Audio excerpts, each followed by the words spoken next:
Why do you love Jesus? I don't mean in a churchy, I love God kind of way. I mean deep down, when it's quiet, when no one else is watching, when the pressure on you is really heavy, when the tears come easily. Why do you love Jesus? Because Jesus says something in Luke 7:47 that cuts deep. He looks at a broken woman kneeling at his feet, and he looks at a religious man standing in judgment, and he says, her sins, which are many, are forgiven, for she loved much, but he who is forgiven little loves little. That one verse, Luke 7:47, if you understand it, can reshape your entire relationship with God.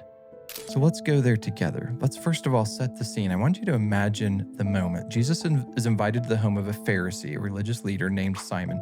Simon is respected, he's disciplined, he's knowledgeable, he's straight-laced. Simon is probably morally impressive. And he invites Jesus not to worship Jesus, not to honor Jesus, but to inspect him, to evaluate him, to see if Jesus fits into all Simon's religious boxes. Meanwhile, in slips a woman. She's not invited. She's not welcomed. She's not respected. She's kind of the polar opposite of Simon. Everyone in the room probably knows her story, her reputation, her mistakes, her failures. I mean, this woman has no resume, no pedigree, no social standing, just brokenness. Society would look down on her and her type, and she falls at the feet of Jesus and begins to weep. Not a cute little tear, a total collapse, shoulders shaking, heart breaking, tears streaming onto Jesus's feet, and Simon judges her silently. But Jesus receives her, Jesus defends her, Jesus honors her, Jesus lifts her. And then Jesus says in Luke 7:47, she loved much because she was forgiven much. I think for some of us, this verse is almost offensive, right? If I'm honest with you, this verse irritates a lot of religious people because deep down we like to believe, hey, I'm a pretty good person. I've lived a clean life. I'm a lot better than the other guy. I'm not perfect, but I'm not nearly as bad as a lot of other people. I mean, sure, I need some grace, but I mean, not that much. But Jesus says something entirely different. The depth of your love for God is directly connected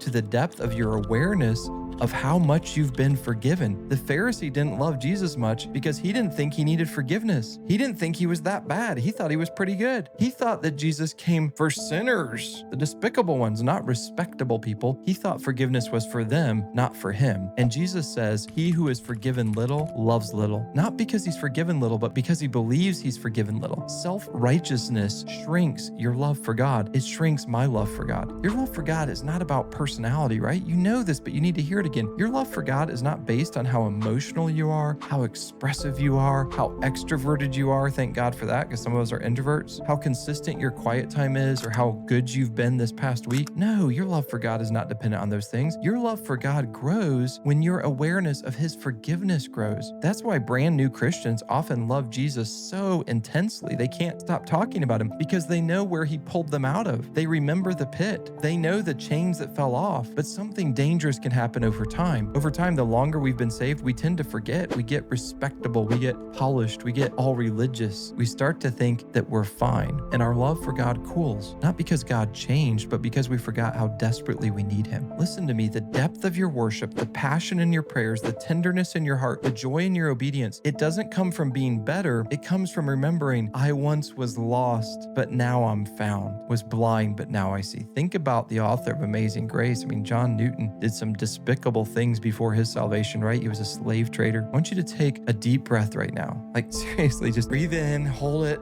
release it. Now listen to me. Do you remember the moment that God found you? Most of the people that watch my channel are Christian leaders. Do you remember who you were, what you were carrying, what you were ashamed of, what you were hiding? And maybe there's someone unsaved watching right now and you're in that position. But Christian, do you remember the guilt that you couldn't shake, the sin you couldn't beat, the fear you couldn't name, the loneliness that you couldn't admit? Do you remember the moment that grace became real for you? Not just theory, not some distant theology, not the right answer in a Sunday school lesson, but the moment that your heart broke and you realized Jesus really forgives me. Maybe it was 30 minutes ago, maybe it was 30 years ago, but you need to remember it because remembering increases your gratitude, and gratitude increases your worship, and worship increases your love. The reason the woman in Luke 7 was so extravagant, weeping, wiping his feet with her hair, is because she understood something that Simon didn't. Forgiven people love differently. So let me try to give you something here really practical. If you want to love God more deeply, don't start by trying to love God more. That's not really how love works. Here's what you can do instead. Number one, remember what you've been forgiven of. Not to shame you, but to free you. Every sin that you confess, Jesus already paid for it. Every failure you bring to him, he's already covered it with his blood. You love him more when you remember how much he's forgiven you. Secondly, stop pretending that you're fine. You don't have to be Simon. You don't have to be a Pharisee. You don't have to be impressive. You don't have to be the religious expert. Sometimes the most spiritual thing you can say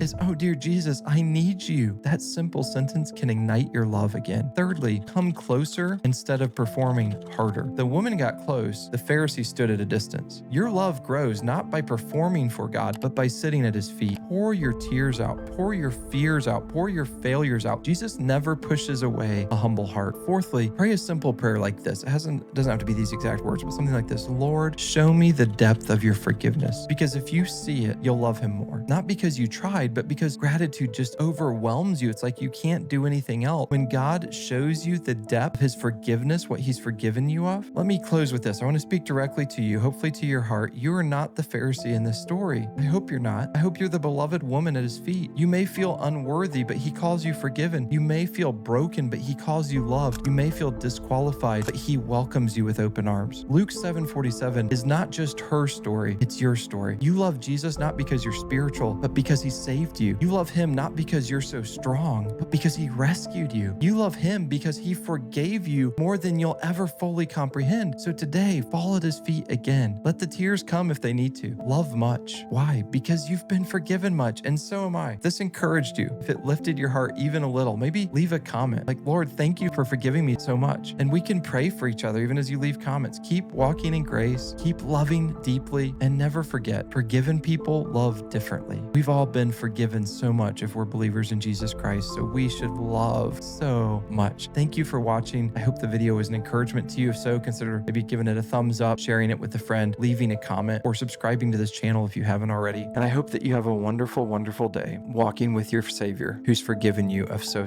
much. Thank you.